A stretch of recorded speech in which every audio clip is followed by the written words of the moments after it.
What's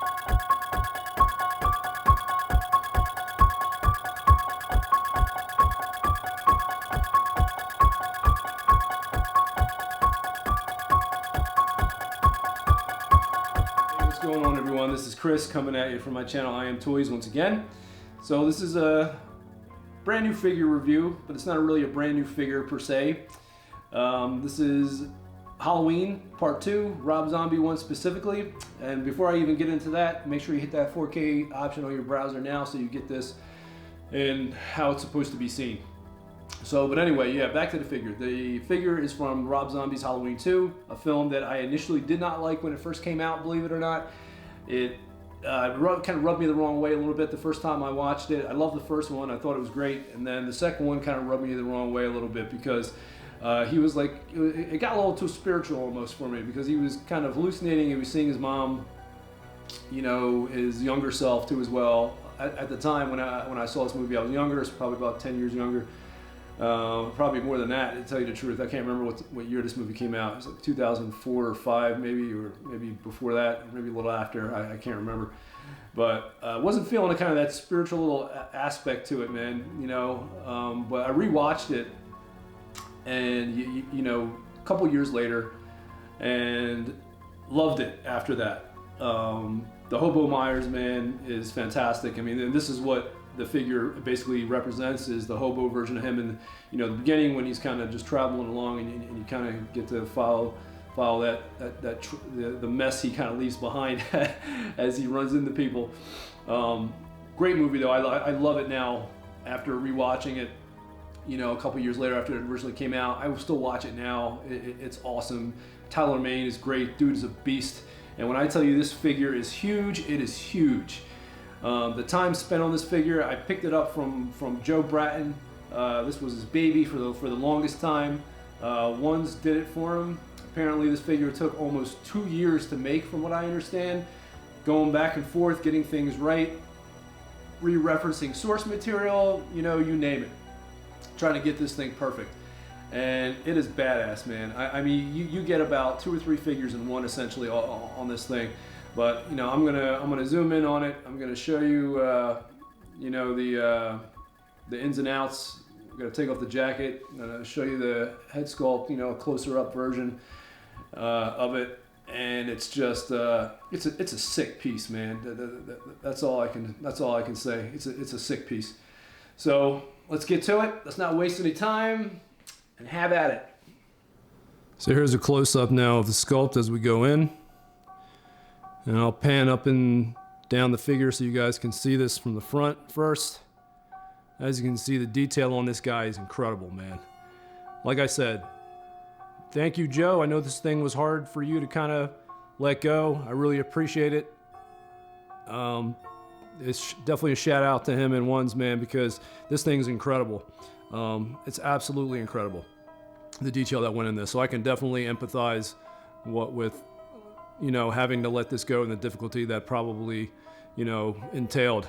But this thing is incredible, man, you know. And as I zoom in on that sculpt, man, look at the fucking detail on that.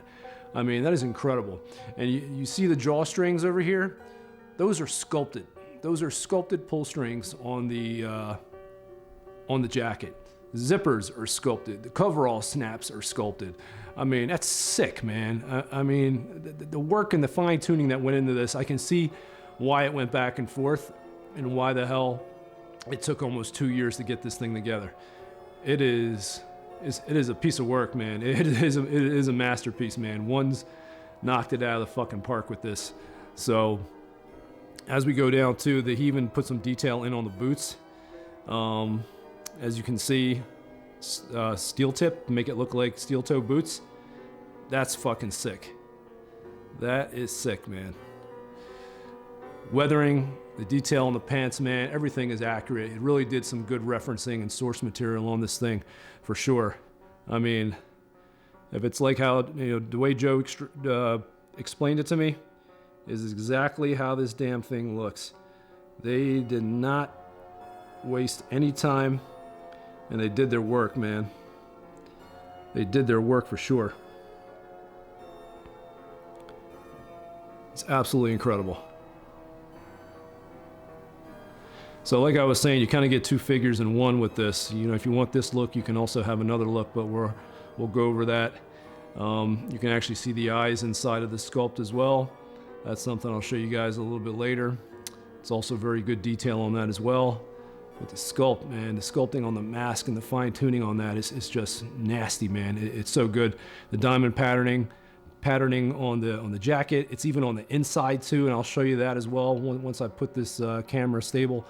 It's really fucking amazing. It's such a damn good job, man. There's also, the hood is wired as well, so you can shape it and get it looking how you friggin' need it to. Sit just like how it looks in the movie. It's just, man, the detail, dude, on this is just nasty. So let me put this guy over to the right, turn him around so you guys can see him that way. Or if I'm not too lazy, maybe I'll just get the display and have him kind of rotate around that way. We'll see. See you on the other side. So here it is from the side. Sorry about going out of focus there. But this is it from the side, obviously. Killer detail, man. Obviously, this mask is modeled after the Barry revolver mask. And if anybody remembers the ending of part 1, he was just basically shot in the face by Laurie. So just in case anybody was wondering what mask this was actually modeled after, and now you know, obviously. There's different kind of variations that Ones has done on some masks. So it'll be cool to see. He's actually working on a couple, and one I'll be, sorry about that again. There's one I'm going to be picking up too as well, which I can't wait.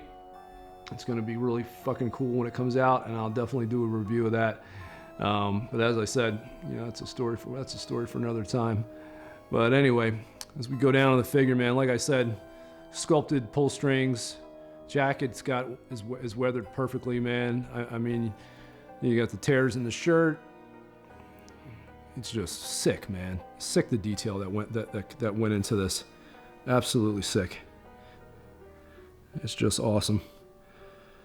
Yeah, this movie, generally, it's historic in many ways as well. I love using that term when it comes to certain Michael Myers films, because there's things that happen that that you see for the first time, and for me, they're significant. And they make me like a movie, or sometimes they make me hate a movie. This is one of the first movies, and it didn't make it in the theatrical cut, and I'm kind of glad it didn't, but it's one of the first movies where you hear Michael speak. And I think it was in the director's cut or producer's cut or something like that, but you actually hear Michael Myers yell "die" when when Loomis unmasked him. But that didn't make it in the theatrical cut. Thought it was in the director's cut, but I could be wrong. I'm pretty sure. I thought I remembered seeing it, but again, like I said, I could just be mistaken. But that is something that did not make it into the theatrical cut, and in the end, I'm glad it didn't. But as far as historical, man, this is one of the first movies you see him in a different kind of outfit, man, like a hobo version. I mean, seriously. I mean. He grabs his mask and he goes on a track, dude. Like he totally goes on a freaking hunt to get to go after who of course he needs to go after, his one love, like we kind of describe it. But this thing is just fucking badass. Oh, and I actually opened up the jacket over here, so you could see the diamond patterning on the inside as well. Look at that shit, man. I mean, woo, just wow, man, wow. So let me rotate him around the back too. You'll get a shot of the blanket that's kind of rolled up and has the knife in there, and we'll go from there. All right, and here's the rear of the figure.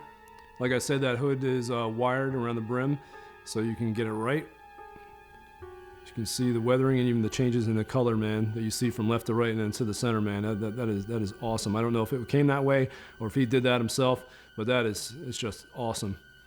And this is the little blanket kind of sheet that's wrapped up. It's the knife inside. That knife is full metal. I'll pull that out and show you that later. And as you go down the back of the pants as well, very excellent weathering. And as you can see, as you go down further, you see the bottom of the pants are a little browner and black, because he goes walking through like some fields and whatnot. And then a couple scenes, he just beats the shit out of people, man. And that one scene with the truck where he gets kind of tossed up a little bit but then goes after, I would imagine, from that scene specifically, and just multiple scenes in general, man. You're going to catch some dirt on the bottom of your pants, but that's a nice addition down there, and it's very well done.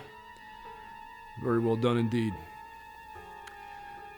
Man, it interestingly enough, as we talk and we stare at just the back of the figure, John Carpenter was supposed to, Rob Zombie wanted John Carpenter to make an appearance in this movie, supposedly, but ultimately the guy turned it down. And, I don't, who knows why. I met him once at a horror convention, and I wanted to ask what his real reason was, but, you never know. Most likely he didn't want to do it. I mean, it's who knows? It's kind of far removed from from his universe as far as, Michael Myers, so that's probably why he didn't want to be in it. Cameo would have been fucking cool though, man. I mean, who cares? Just, do it. It would have been neat, man. But alas, he did not do it. So let's move on to the other side of the figure. Oh, and I did want to show you the knife too as well, so might as well do it since I just took it out and I rested it out there on the back. And I don't know if the detail was coming through before, but you see some of the blood staining on this thing too, man. And the thread wrapping around the rope, around it is just so good, man. Like, it just doesn't look anything remotely like a toy or an action figure. I mean, this thing's a piece of art, man. But yeah, that's Full Metal knife, from what I understand. I'm not sure if the handle's wood or not. Haven't checked it out that far, but if it is, awesome. And as you can see, it's a nasty knife. Alright, let's move around to the other side. So here we are to the final side of the sculpt. Also looks fantastic in just about every other side, man. The detail's killer.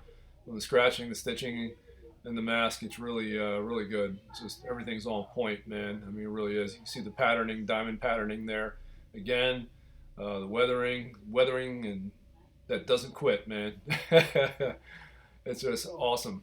It's just an immaculate piece for sure. But one thing, going back to the film too, that not many people know, is that Tyler Mane is actually the first actor to play Michael Myers twice, 2 times in a film, two times in a row. Believe it or not, it wasn't anybody else. He was actually the first. So not many people know that, but it's an interesting kind of little tidbit about the film franchise. Rob Zombie really liked him, and from what I understand and thought, Tyler Mane did a great job, and so did I. As well. I think everybody thought he was pretty cool, man. It was the first time you got a Michael Myers who was just super tall, man. The guy was a beast, just a total monster, and he played the role, I think, to the T. Anyway, at least how Rob Zombie, essentially envisioned it, I thought it was great. But this figure, man, the detail on it is awesome. You see the rips up there on the sleeve. I know I keep panning up and down, but I'm just trying to do it enough to let you guys soak it in, man. It is an incredible piece. Like I probably said already, a lot of blood, sweat, and tears went into this, and you can definitely see why this figure took almost 2 years to make. So once again, thanks Joe for letting this go, man, because it was definitely tough for him. So let's get to another look. So here he is without all the gear on. You can pretty much remove everything. So you got the traditional outfit, that he wears, just the coveralls, and you can pretty much go with this look. I like that I have the option to be able to swap back and forth. That's really nice. The only other thing I would probably like to add to this, you can see the hands are weathered too, man. It was grimy, dirty. One other thing that I'd probably like to add to this, though, like a closed grip hand. I'm confident in my skills enough that I could probably take a closed fist, a grip hand, and kind of grime it up a little bit, and then throw it on, so that way you can hold the knife. Because that's the only thing. I try to put the knife in the hand. It's not going to work. You definitely need a closed grip or semi-closed grip hand, so you can put the knife in there, so you can at least wield the blade. So that's something I'll probably work on at some point in the future. But like I said, this is a historic movie for me. We got a lot of firsts in this film. Like I said, I think as well, Michael Myers. I think we mentioned already that it's the first film where Tyler Mane, we had someone play Michael Myers 2 films in a row, and I think in this movie we got a kill scene where he like choke,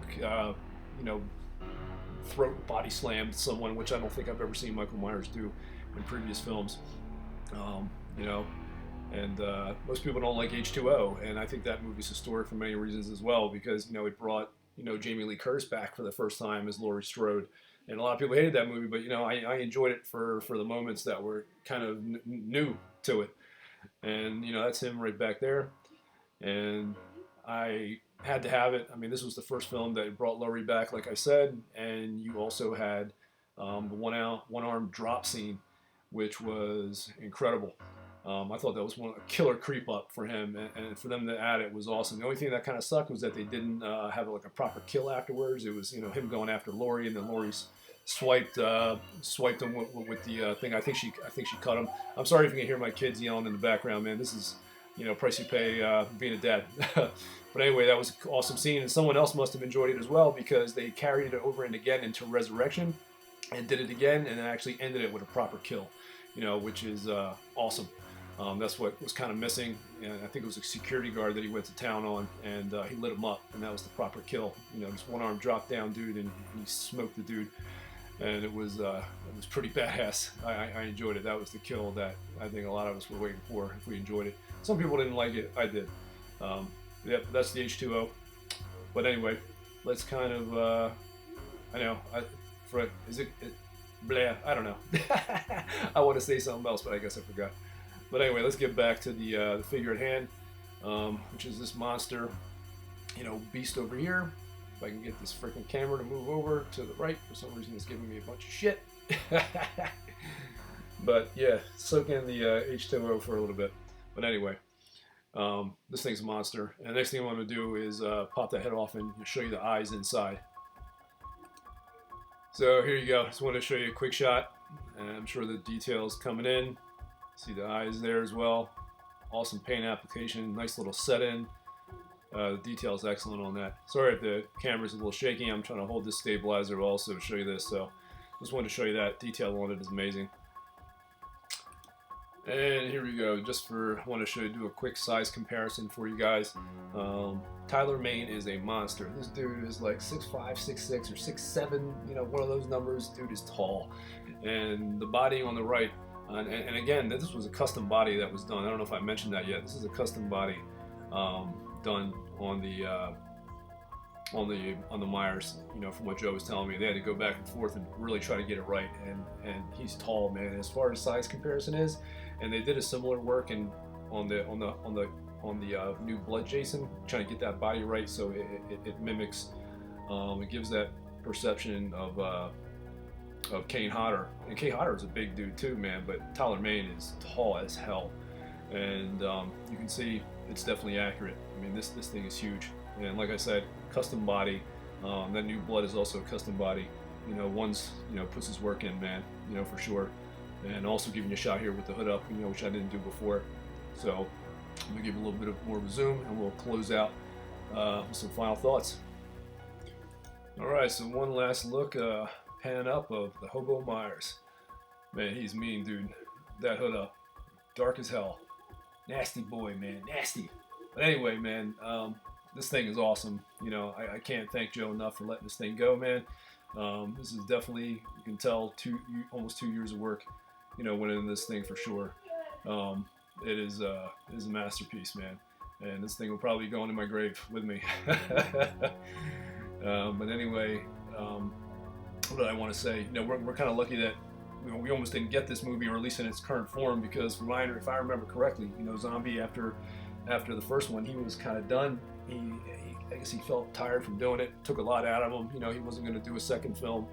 But then he ended up, a year went by, they were looking at other directors, and I guess he kind of woke up and was like, you know what, I'm not letting anyone else fuck with my vision, kind of twist the story. So I'm glad that he made the decision to come through and jump back on and do this movie, because we may not even have got a Hobo Myers. You know how people do, man. They come in, they rewrite scripts, and they change things, and the next thing you know, instead of a Hobo Myers, we got something else, or some different interpretation, which would suck. But anyway, give a shout out to Joe, Bratton, and Ones again, incredible work. I just got added to the group, 6 Scale Grails, and it's a fantastic group, good people, man, awesome figures to look at. And I'm going to close this out by quoting Joe here, some of these awesome stickers he gave me, and we'll just end with a fucking recast, son. Anyway, that's it, guys. SSG, man. Deuces.